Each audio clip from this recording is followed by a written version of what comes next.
sobre os projetos de Deus para a nossa vida.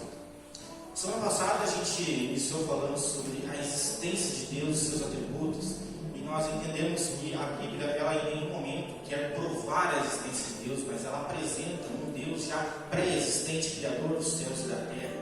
Nós também vimos que Deus, a partir dos seus atributos, Ele é totalmente onipotente, onisciente, onipresente, que Deus, Ele está acima de tudo aquilo que nós possamos imaginar de bondade, de riqueza, de misericórdia, e que se Deus nos escolheu para que nós tivéssemos a nossa vida, não foi por uma necessidade, foi porque Deus se importa conosco, Deus nos ama. Então Deus criou cada um de nós para que nós fôssemos participantes do seu projeto. Amém? E o objetivo de hoje é entender mais a fundo o propósito então da criação do homem, da nossa criação, né? Por que realmente Deus nos criou? Esse sempre foi um anseio, sempre será um anseio, sabe, de toda a criação. Por que eu existo? De onde eu vim? Para onde eu vou? Qual é o meu chamado? Então hoje a gente vai trabalhar um pouquinho sobre qual é o propósito de nós estarmos aqui. É o propósito da criação do homem. Amém? Porque a Bíblia, quando a gente fala na existência de Deus, a Bíblia não faz muita referência em provar a existência de Deus. Quando nós falamos na criação dos céus e da terra, nós vemos que a Bíblia ela nos dá várias passagens e menções que nos testificam que Deus criou os céus e a terra. E hoje, irmãos, eu não sei se você gosta muito de acompanhar canais de documentários, mas eu gosto bastante. E interessante sempre quando a gente vai olhar documentários sobre a natureza, nós vemos que os cientistas eles tentam trazer de uma maneira exemplificada de como as coisas surgiram. É interessante que a Bíblia, de antemão, ela já havia nos traçado alguns pontos que só agora a ciência descobriu. Acerca do homem, também a ciência tentou trazer um argumento científico que o homem ele foi evoluindo até que nós chegássemos aonde nós estamos. Mas veja que a ciência, mesmo com todo o aparato que eles têm, eles não conseguiram provar essa teoria, até porque isso não passa de uma teoria, a teoria da evolução, mas a Bíblia ela nos diz de uma maneira clara que Deus nos criou. E o objetivo dessa noite é nós entendermos então por quê. Por que, afinal de contas, Deus nos criou? Qual é o nosso propósito? Amém? E para isso nós temos já o nosso primeiro texto que nos diz lá em Gênesis. Pode passar o primeiro slide para nós? Olha só o que diz Gênesis 1:26. Diz o seguinte: E Deus disse: façamos o ser humano à nossa imagem, conforme a nossa semelhança. Tenha ele domínio sobre os peixes do mar, sobre as aves dos céus, sobre os animais domésticos, sobre toda a terra e sobre todos os animais que rastejam pela terra. Assim Deus criou o ser humano à sua imagem, a imagem de Deus o criou, homem e mulher o criou. Amém? Então nós vemos de uma maneira clara e taxativa que a Bíblia nos diz que Deus criou o homem à sua imagem e semelhança. E não só isso, a Bíblia diz que Deus nos criou para que nós tivéssemos domínio sobre todos os outros animais. Então por isso que não há nenhuma evidência científica na evolução do homem, mas a Bíblia nos diz que Deus nos criou para que nós realmente tivéssemos o domínio dessa terra. E por que só o ser humano teria evoluído e os outros animais não? Então a ciência não consegue explicar esses detalhes, mas a Bíblia nos dá de uma maneira enfática essa resposta, porque Deus quis assim. Deus criou para que realmente nós, o ser humano, ele tivesse o domínio sobre os outros animais. Amém? Então por isso que sobre a criação do homem a gente não tem nenhuma dúvida. Deus nos criou, Deus criou o homem à sua imagem e semelhança. É a única explicação plausível, a única explicação que realmente faz sentido. Nenhuma outra explicação faz sentido. Nós podemos buscar em muitos lugares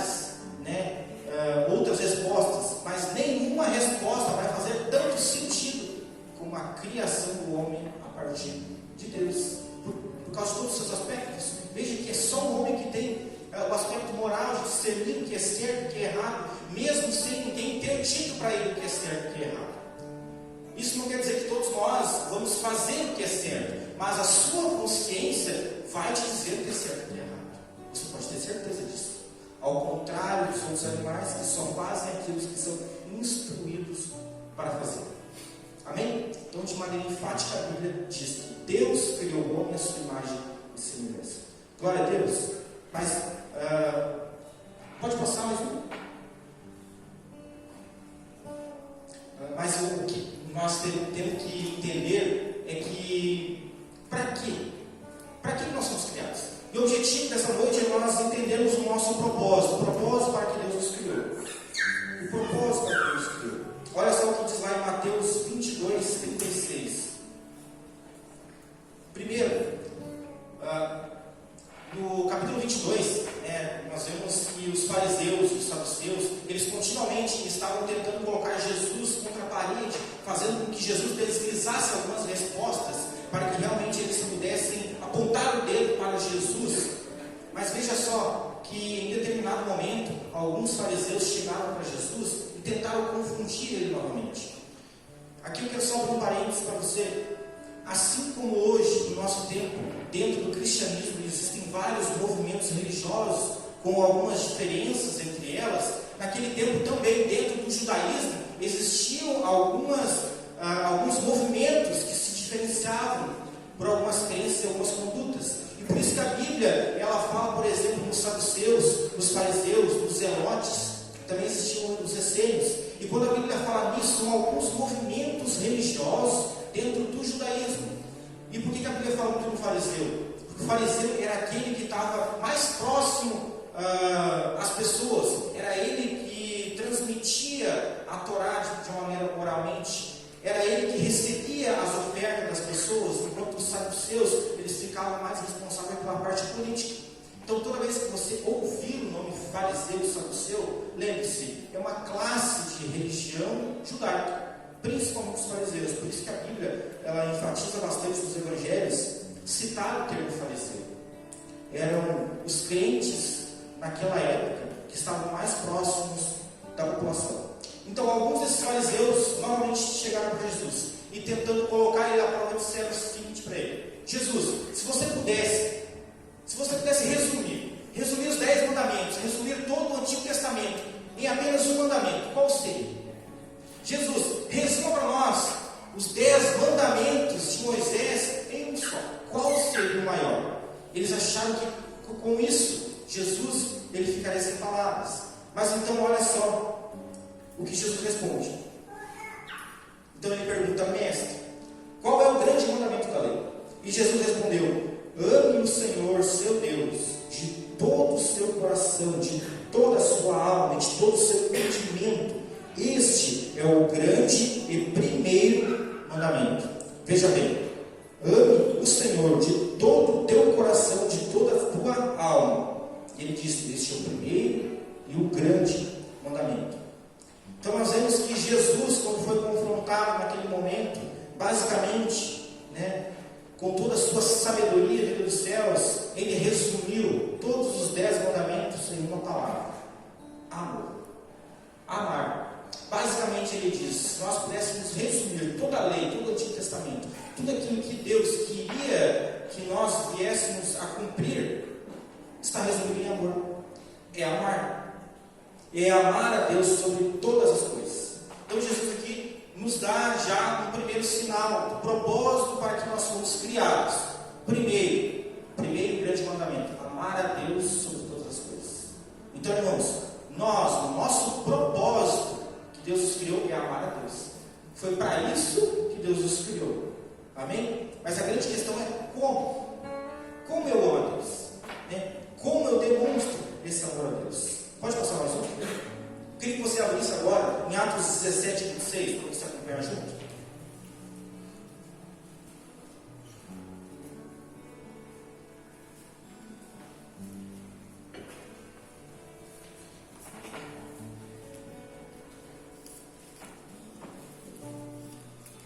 Atos 17, 26. Essa passagem é muito interessante, quando Paulo está em Atenas. Atenas é o palco da filosofia.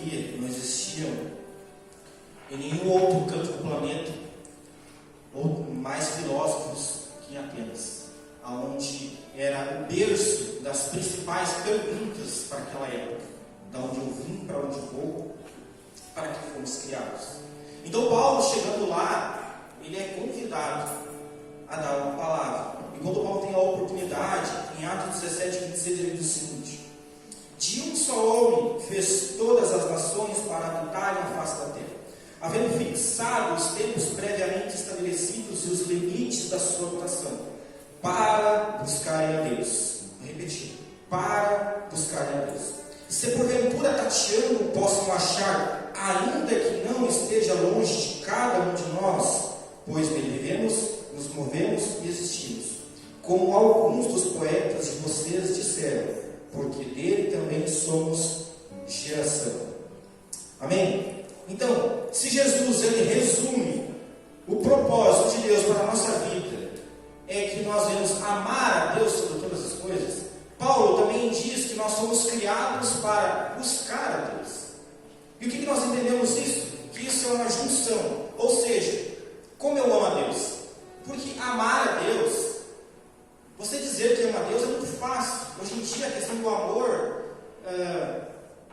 a gente balbucia palavras, né, de amor, mas às vezes a gente não está realmente representando o amor de uma maneira genuína. E aqui Paulo diz: você quer realmente amar a Deus? Você quer entender como você pode amar a Deus? É só você entender para que você foi criado. E aqui ele diz: nós somos criados para buscar a Deus. Ou seja, nós fomos criados com o propósito de o amarmos de todo o nosso coração e com isso termos comunhão e um relacionamento com Deus. Então nós podemos dizer que Deus nos criou para que nós venhamos ter um relacionamento com Deus. O nosso propósito primário é ter relacionamento com Deus. Esse é o nosso chamado. Se você está esperando uma revelação sobre o chamado da sua vida, essa noite você foi chamado para se relacionar com Deus. Esse é o seu grande chamado: se relacionar com Deus. Veja que no jardim, Deus ele mantinha um relacionamento diário com Adão e Eva. Por quê? Porque o propósito era ter um relacionamento com a sua criação. Então sempre foi o fato de nós termos relacionamento com o Senhor, justamente porque o Senhor ele deseja ter encontros pessoais conosco. Ele deseja ter encontros individuais conosco. Deus, ele quer que nós devemos estar em coletividade o buscando, mas ele quer ter relacionamento individual com você. Ele quer ter um encontro pessoal com você, porque foi para isso que ele te criou, para que você o amasse de todo o coração. E como eu amo a Deus? Me relacionando com ele. Porque se eu não me relaciono com Deus, como eu posso dizer que eu o amo? E se eu digo que eu o amo, eu preciso me relacionar com Deus. Porque senão serão só palavras da boca para fora. Tem uma passagem interessante, Isaías 38, fala do rei Ezequias. Eu gosto muito dessa história, porque o rei Ezequias, ele foi um bom rei. Ele reinou 29 anos no reinado de Judá, na parte sul de Israel. E Ezequias, a palavra diz que ele fez bastante coisa pelo reino. Mas em um certo momento ele foi acometido por uma doença muito grave. Então Isaías, que era contemporâneo de Ezequias, ele foi instruído por Deus a ir até o rei e chegar para ele e dizer: diga para Ezequias que aquela doença que ele tem é para a morte. Veja que Isaías, para muitos teólogos hoje, ele é considerado o maior profeta do Antigo Testamento. Tanto que, quando nós vamos falar em profecias messiânicas, ele é o que mais fala sobre a volta de Jesus, sobre a vinda de Jesus. Então Isaías ele já era muito respeitado naquela época, principalmente pelo rei Ezequias. Então ele chega para o rei Ezequias e diz: olha só, o Senhor manda dizer que a sua doença é para a morte. Arrume a tua casa, que você vai morrer em breve. Arrume a sua casa, que você vai morrer em breve. E veja só que interessante, Ezequias, ele podia ter intercedido através de Isaías, porque ele sabia que quem falava com Deus era o profeta, quem tinha a voz para com Deus era o profeta. Não tinha o testamento, não tinha essa liberdade de qualquer um falar com Deus, era o profeta. Então Ezequias ele podia muito bem ter falado a Isaías: interceda por mim, interceda por tudo aquilo que eu fiz ao Senhor, interceda para que eu viva mais Isaías decretou aquela palavra para ele, ele se virou contra a parede e orou ao Senhor, pessoalmente, e disse: Senhor, lembra de mim, lembra do teu servo, lembra daquilo que eu fiz, e tenha misericórdia de mim. E a palavra diz que antes de Isaías chegar no portão, Deus fala com Isaías: Isaías, volta lá, porque eu ouvi a voz do rei. Volta para lá e diz que eu ouvi a sua voz, e eu vou dar mais 15 anos de vida para ele. Essa doença não vai mais ser para nós. Isaías volta e decreta essa palavra para ele. E o que eu entendo com isso, irmãos? Naquela época, Deus já sinalizava que ele estava querendo buscar um relacionamento. E Ezequias entendeu aquilo, porque Ezequias podia ter pedido uma intercessão para o grande Isaías, o grande profeta, mas Ezequias fez uma coisa que qual ninguém jamais teria feito: virar as costas e orar pessoalmente a Deus, buscar pessoalmente uma resposta de Deus. E nós, muitas vezes, nós queremos apenas buscar alguma intercessão sobre a nossa vida, e veja que a intercessão de um justo, ela tem muito poder, sim, mas tem coisas que Deus quer ouvir da sua boca, tem coisas que Deus não quer pedir para que outro interceda por você, tem coisas que Deus quer que você diga da sua maneira, do seu jeito. Mas eu não sei orar direito, mas Deus quer ouvir da sua boca, Deus quer ouvir a sua maneira, Deus quer que você fale.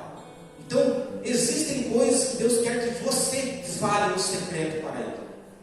Amém? Por isso que Deus, ele sinaliza, tanto no Antigo como no Novo Testamento, a importância de buscar ter um relacionamento pessoal com Ele. Por isso que o primeiro grande mandamento, o primeiro grande chamado da nossa vida é amar a Deus sobre todas as coisas. E como nós amamos a Deus? Nos relacionando com Deus. Nos relacionando com Deus. Amém? Pode passar mais um? Mas olha só que interessante.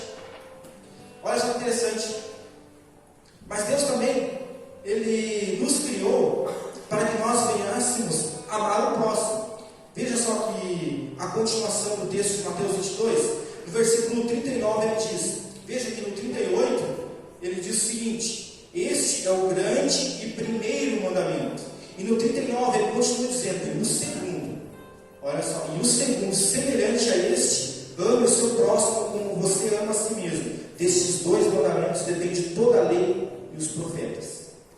Então nós vemos que aqui nós temos o fechamento do grande mandamento para a nossa vida, o grande propósito é amar a Deus sobre todas as coisas e amar o próximo como a mim mesmo. Amar. Só que amar, na nossa geração, irmãos, a gente está romantizando muito a palavra amar. A gente está romantizando muito o amor. A gente acha que amar ao próximo é simplesmente eu fazer um coraçãozinho, eu postar hashtag eu amo meu irmão eu te amo, meu irmão eu te amo. E isso é válido. Mas nós temos que entender que o amor a qual a Bíblia nos fala é o amor a qual o próprio Jesus demonstrou, porque Ele é o padrão de amor para que nós viéssemos a seguir. Então, quando nós falamos em amor, nós temos que entender o amor bíblico, não o amor do nosso tempo, da nossa geração. Porque a gente está romantizando demais a questão de amor. A gente está deixando o amor muito superficial. Eu amo.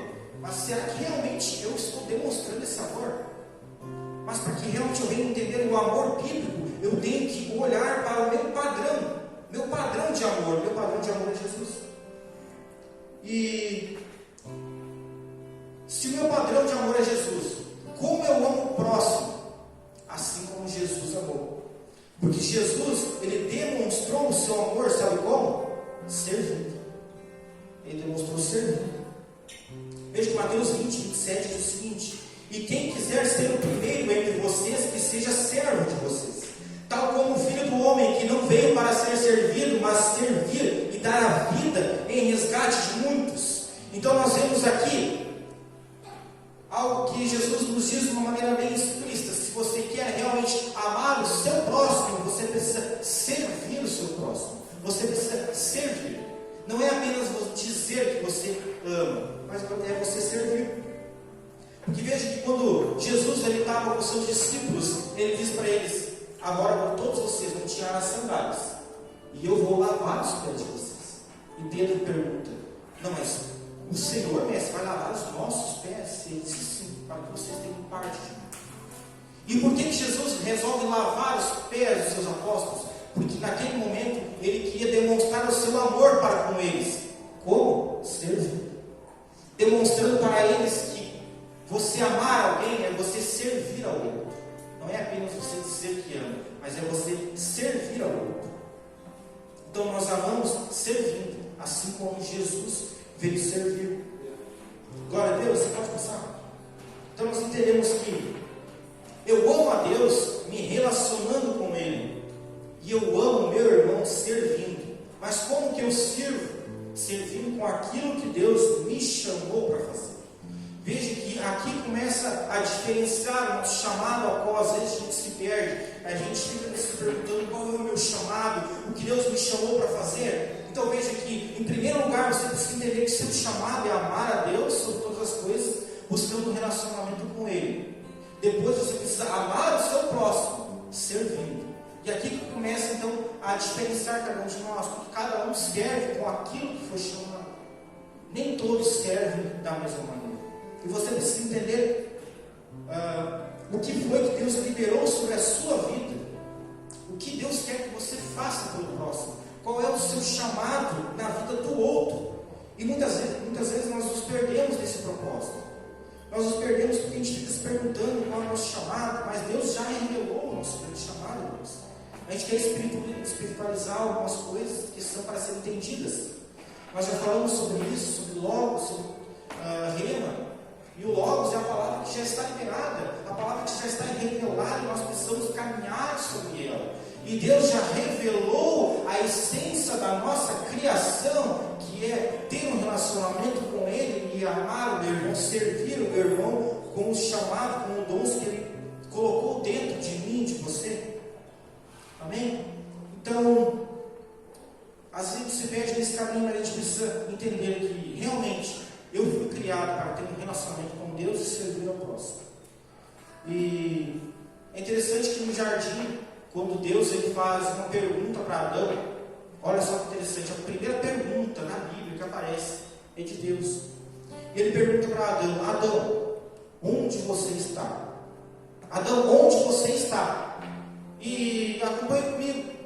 Nós vemos que Deus ele é onisciente, onipresente, Ele está em todos os lugares, Ele sabe todas as coisas. Então por que Deus ele perguntaria para Adão onde ele estava? Porque Deus não estava preocupado no lugar físico que Adão estava, onde Adão estava escondido, mas realmente Deus queria mostrar para Adão que ele já não estava no centro da sua vontade, naquilo que ele foi criado. Adão estava se escondendo, mas se escondendo do propósito que ele foi criado, que era ter um relacionamento com Deus. Adão já não estava mais tendo um relacionamento com Deus, já não estava no centro da sua vontade. Por isso que Deus pergunta: Adão, onde você está?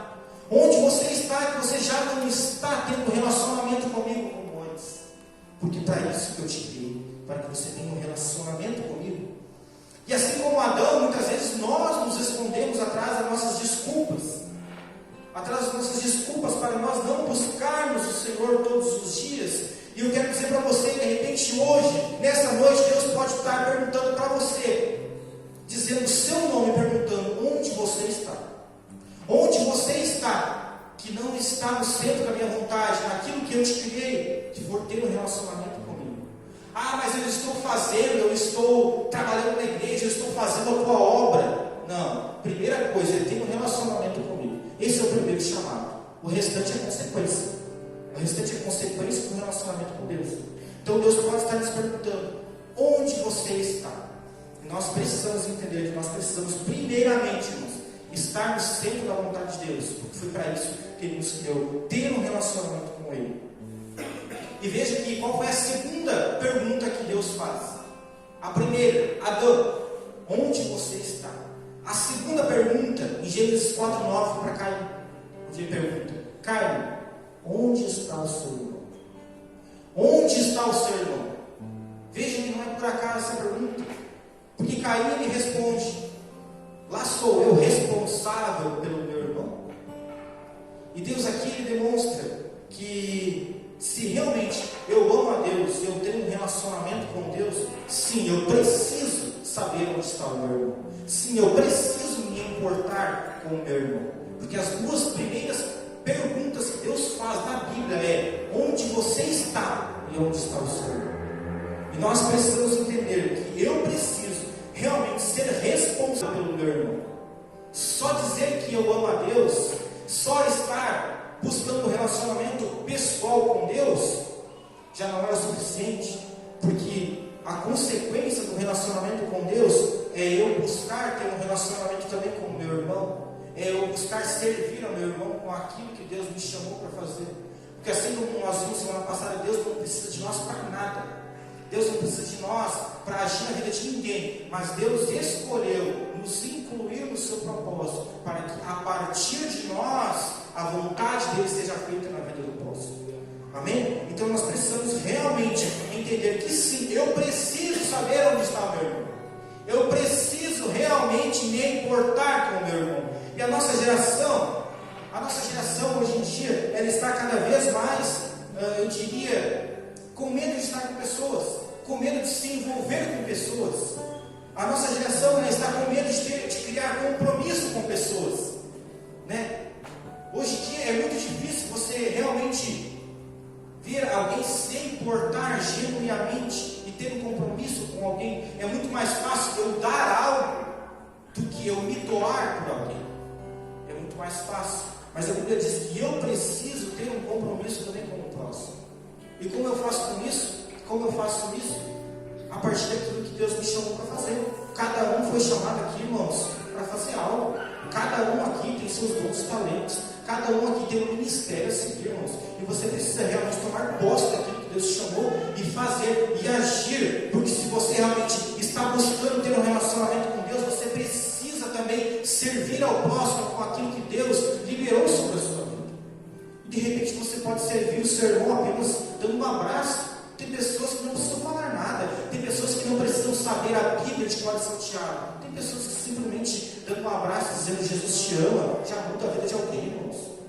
E nós precisamos realmente entender qual é a minha essência, para que Deus nos chamou. Tem pessoas que têm um chamado, sabe para quê, irmãos? Para ouvir. Tem pessoas que são ouvintes. Tem tantas pessoas hoje em dia querendo falar, desabafar, e muitas pessoas, e às vezes a gente não quer ouvir, porque ouvir demora tempo. A gente não quer gastar o nosso tempo com pessoas. E tem pessoas que têm o dom de ser um bom ouvinte. Sabe aquela pessoa que sabe ouvir? É aquela pessoa que sabe ouvir, mas ouvir se importando com alguém. Então você não precisa falar nada, só ouça alguém. Você já está servindo, você já está amando alguém. Porque amar, mais uma vez, irmãos, não é simplesmente eu fazer um coraçãozinho e dizer que amo. Amar é realmente eu me doar por alguém, eu fazer algo. E muitas vezes esse fazer algo é simplesmente eu ouvir alguém, eu dar atenção para alguém, eu simplesmente dar uma palavra de afirmação para alguém. Você pode. Deus te escolheu. Deus não está frustrado com você. Ele espera que você o busque. Você pode chegar lá. Você pode. Deus, Ele não te criou para que você fique estagnado em lugar. Deus criou para que você avance e vá mais longe. Uma simples palavra de afirmação. De repente, para isso que Deus te chamou. E assim você vai amar ao próximo. Então veja que amar ao próximo, às vezes é muito mais simples do que nós achamos. Às vezes nós queremos complicar demais algumas coisas que a palavra de Deus nos diz que é para nós fazermos de todo o coração. Amar ao próximo, servindo com aquilo que Deus colocou dentro de nós. Então por isso eu preciso saber. Olha só, irmãos, eu preciso saber primeiro onde eu estou. Se eu estou no centro da vontade de Deus, se realmente eu estou cumprindo o propósito que Ele me criou, que é ter um relacionamento com Ele. E segundo, eu preciso saber onde está o meu irmão. Eu preciso me importar com o meu irmão. Eu preciso servir o meu irmão. E eu sirvo conforme aquilo que Deus me chamou. Não tentando fazer o que o outro faz, mas é fazendo do meu jeito. É amando do meu jeito, cada um ama a sua maneira. Mas realmente a gente não pode romantizar a palavra amor. É realmente você ter atitude. Por isso que o nosso maior símbolo é a cruz. Porque a cruz, ela exemplifica muito bem isso. Porque a cruz demonstra que o nosso primeiro relacionamento é com Deus. Nós amamos a Deus nos relacionando com Ele. E se nós nos relacionamos com Deus, automaticamente nós precisamos amar ao próximo. E eu amo ao próximo servindo, amando ao próximo. Então, eu amo a Deus me relacionando com Ele. E eu amo ao próximo servindo da minha maneira. Eu quero dizer para Ele, eu quero dizer para você essa noite, se você tinha alguma dúvida sobre o seu chamado, que você saia dessa noite entendendo qual é o seu chamado. Ter um relacionamento com Deus. Se você ainda não está buscando, se apresse, porque esse é o seu primeiro chamado. E a consequência desse seu primeiro chamado é você amar ao próximo. Amar ao próximo servindo. E se você realmente ama ao próximo, a consequência é você ser usado por Deus através do seu ministério, daquilo que Deus tem capacitado você para fazer. Porque Deus não te chamou para você ficar parado. Deus te chamou para que você seja um agente transformador na vida de alguém. Amém? Então, que hoje a gente saia daqui entendendo. Deus me criou para ter um relacionamento com Ele. Deus me criou para amar o próximo. Como eu faço com isso? Me relaciono com Ele e amando ao próximo. Amém? Simples e objetivo. Às vezes a gente quer complicar demais a palavra. A palavra não é para ser complicada, a palavra é para ser entendida. Depois de ser entendida, é para ser praticada. Então que nessa noite a gente venha realmente tomar posse daquilo que Deus tem ministrado ao nosso coração. E a partir desse entendimento, a gente venha caminhar e entender aquilo que Deus me chamou para fazer e que eu venha fazer com excelência. Porque não é sobre mim, é sobre o propósito de Deus. É sobre o que Deus tem para a minha vida. Porque se eu não fizer, Deus vai levantar alguém para fazer. E eu não sei você, irmãos, mas eu quero ser um participante no projeto de Deus. Eu quero ser um cooperador no projeto de Deus. Porque se eu não fizer, Ele vai levantar outro. Mas eu quero ser um participante. Eu quero dizer para você, toma posse do propósito de Deus para a sua vida. Porque Ele não te criou para você simplesmente vir a um culto e voltar para casa e viver a vida da mesma maneira que antes. Não, irmãos. Nosso objetivo aqui é sermos instruídos para aquilo que Ele nos chamou. E lá na nossa casa, nós iremos realmente ter nosso relacionamento com Deus. Ter nosso encontro pessoal com Deus. Assim como Jesus disse, né? Entra no teu quarto e fecha a tua porta, porque é em secreto que Ele fala com você. Aonde é o seu quarto em secreto eu não sei, mas você precisa descobrir o mais rápido possível. Porque só assim você vai realmente estar cumprindo o propósito da sua vida. Amém? Se coloque de pé. Meu Deus.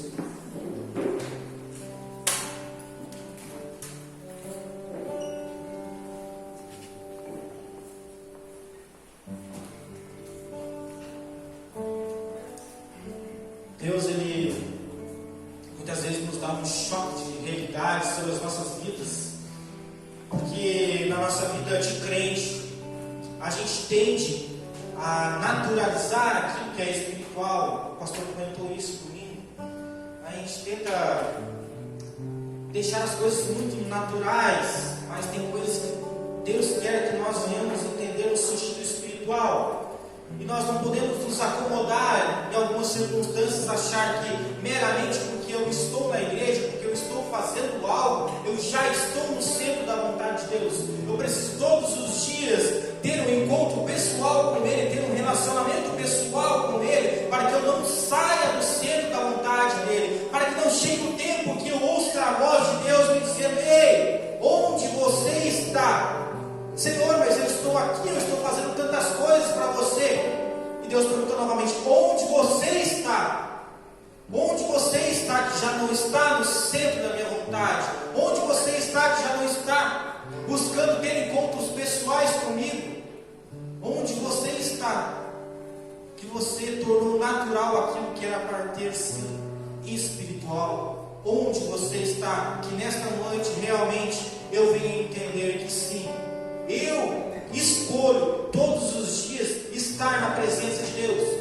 Porque amar, irmãos, amar é uma escolha. Amar não é sentimento. Amar é como perdão.